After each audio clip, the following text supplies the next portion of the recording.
जयति भारतम।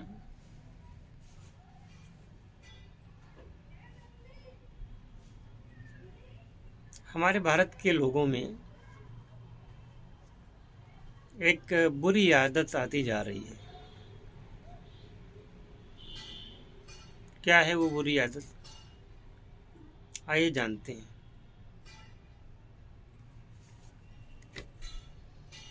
हमें विदेश की बनी हुई चीज़ें ज़्यादा पसंद आने लगी हैं।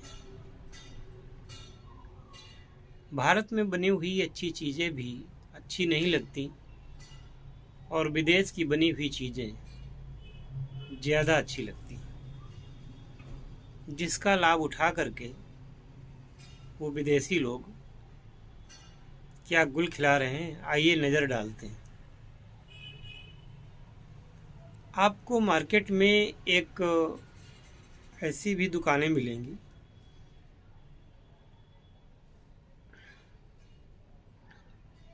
जहाँ 1500 रुपये का जैकेट 300 रुपये में मिल रहा होगा।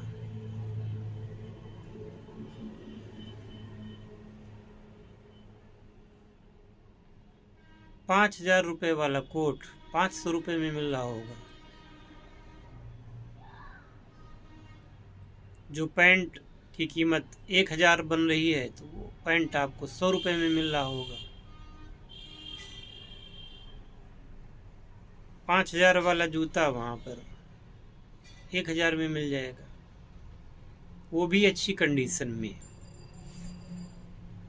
अब ऐसा कैसे हो सकता है कि ये सारी चीज़ें जो बेशकीमती हैं आपको इतने सस्ते पैसे में मिल रही हैं और इनको बड़े चाव से आप लोग खरीदते हैं, खरीद के उनको पहनते हैं, फिर बड़ी बड़ी बातें करते हैं कि हम बड़े देशभक्त हैं, हम हिंदू हैं।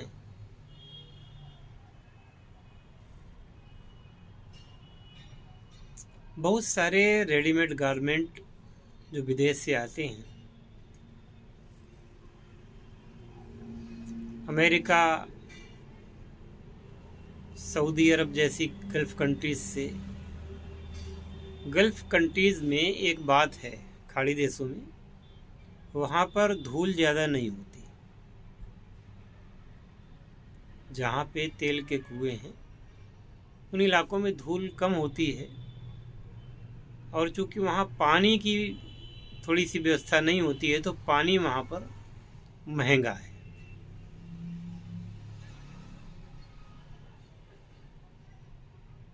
लेकिन तेल वहाँ सस्ता है, क्योंकि वहाँ तेल ही तेल है।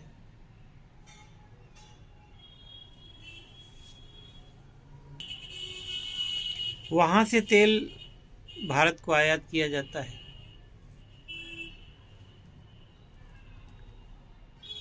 ऐसा कहा जाता है कि वहाँ पे एक बार जो कपड़ा पहन लिया जाए वो लोग दोबारा नहीं पहनते, क्योंकि पानी महंगा है। तो जितने का वो कपड़ा बनवाएंगे तो उस कपड़े को धोने में उससे कई गुने पानी का खर्चा पड़ जाएगा। तो ये लोग उन कपड़ों को धोते नहीं हैं, बस पहनते हैं और हमेशा के लिए उसको छोड़ देते हैं।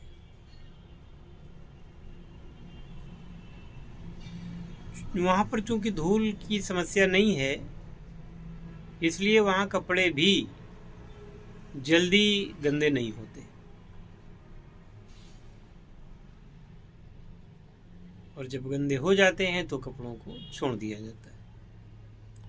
वो कचरा, हम कचरा ही कहेंगे इसको, वो कचरा वहाँ से बहुत ही सस्ते दामों में, बिल्कुल ना के बराबर दामों में भारत में आता है।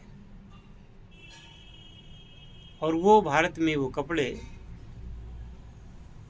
करोल बाग में भी, दिल्ली में और परेड मार्केट कानपुर में और लगभग हर बड़े शहर में ऐसी मार्केट होती है जहाँ पर वो चीज़ बहुत ही सस्ते दामों में आती है। कुछ को तो डिफेक्टिव कह के बेच दिया जाता है, कंपनी ने बनाई थी, कुछ डिफेक्ट है, जिसको मामूली सा डिफेक्ट है जो आपकी पकड़ में नहीं आएगा, और कपड़ा सस्ते बेच दिया जाता है। कुछ को कहा जाता है कि कंपनी को घाटा हो गया, तो कंपनी ने अपने गोदामों में घाटा खा के कपड़ों को जल्दी से ख़त्म करने के लिए सेल लगा रखी है। वहाँ भी कपड़ा बहुत सस्ता मिलता है, और कहा जाता है कि यह कुछ रिजेक्शन का कपड़ा है। बाकी मार्केटों में तो आप देखिएगा कि इतना सस्ता कपड़ा है कि पूछिए मत।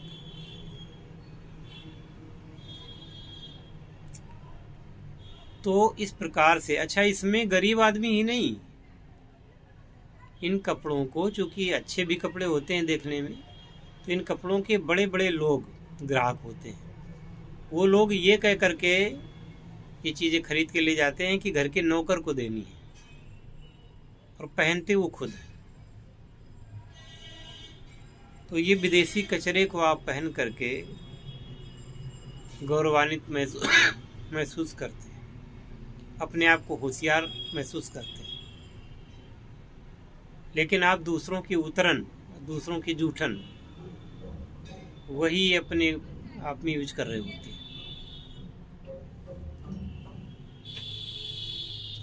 मैं आप लोगों से कहना चाहूँगा कि आप यदि कमाते हैं तो थोड़ा महंगा कपड़ा पड़ जाए, सिलवा लीजिए, कपड़ा खरीदिए, सिलवाइए।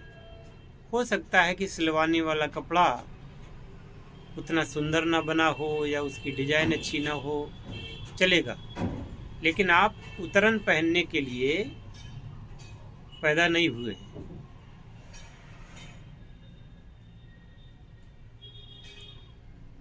भारतीय हैं, भारतीयों के तरीके से रहें, और अपने जीवन में उतरन कम से कम ना पहने।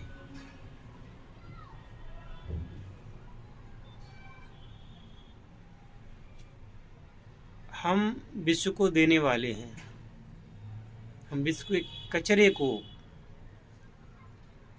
यूज करने वाले नहीं। आजकल एक प्रचलन चल गया है कि मोबाइल दिल्ली की मार्केट में बहुत सस्ते दाम पे, आईफोन तक बहुत सस्ते दाम पे, 5,000 का, 10,000 का। ऐसा कहा जाता है कि ये सब जो बड़े लोग होते हैं, करोड़पति लोग हैं, 2-4 महीने इस्तेमाल करके उन मोबाइलों को बेच देते हैं सस्ते दामों पर। ऐसा हो सकता है कि वो सस्ते दामों पर दे देते हो, और ये भी हो सकता है कि ये सब चोर बाजार हो। बाकायदे चोर बाजार प्रसिद्ध हैं दिल्ली में, कानपुर में, हर जगह चोर बाजार प्रसिद्ध है, जहाँ पर बहुत ही अच्छा माल बहुत ही सस्ते दामों पर आपको उपलब्ध हो जाता है, मिल जाता है। और ये प्रसिद्ध हैं, ये मार्केटें चल भी रही हैं, लेकिन सरकार इन पर कोई ऑब्जेक्शन नहीं कर रही है, सरकार कोई रोक नहीं लगा रही है।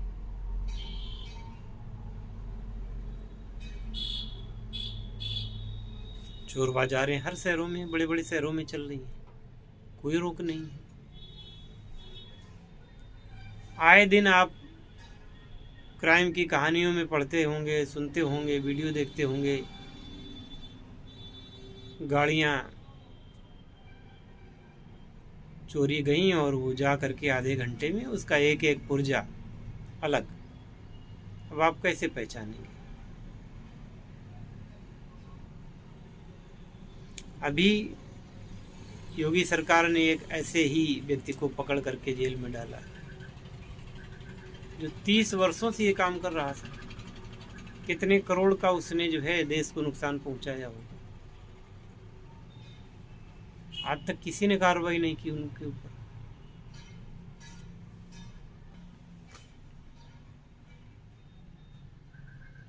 इसी प्रकार से फाइन कंडीशन में आपको कंप्यूटर मिल जाएंगे। ऐसा कहा जाता है कि जापान और अमेरिका जैसे देशों से वो आयात किए जाते हैं। वहाँ पर वो कचरा के सामान ही होते हैं, यहाँ पर आकर के कुछ सस्ते दामों में मिल जाते हैं जो आदमी के बजट के भीतर होता है। इसको कहते हैं कि विदेशों का ई कचरा, इलेक्ट्रॉनिक कचरा भारत आ रहा है। सरकार इस पर रोक क्यों नहीं लगाती? इसको लगाना चाहिए।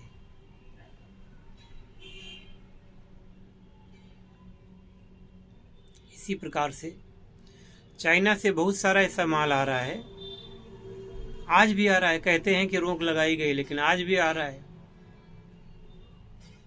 जो चीज़ 1000 रुपये की है, चाइना उस चीज़ को दे रहा है 200 रुपये में। लेकिन उसमें घपला ये है कि उस पर मूल्य 30 रुपये लिखा हुआ है, मार्केट में 200 का बिक रहा है। तो मात्र ये 30 रुपये इसलिए लिखा गया कि उसका जो आयात शुल्क है वो कम देना पड़े, एक्साइज कम देना पड़े। बाकी वो चीज़ 300 की, 200 की, 400 की यहाँ पे धड़ल्ले से बिक रही है। यानी कि भारत का पैसा तो जा ही रहा है, लेकिन वो पैसा टैक्स में नहीं जा रहा है। तो ये भारत को कमज़ोर करने वाली बात हुई। ये इलीगल तरीके से इन चीज़ों को यहाँ पे लाया जा रहा है।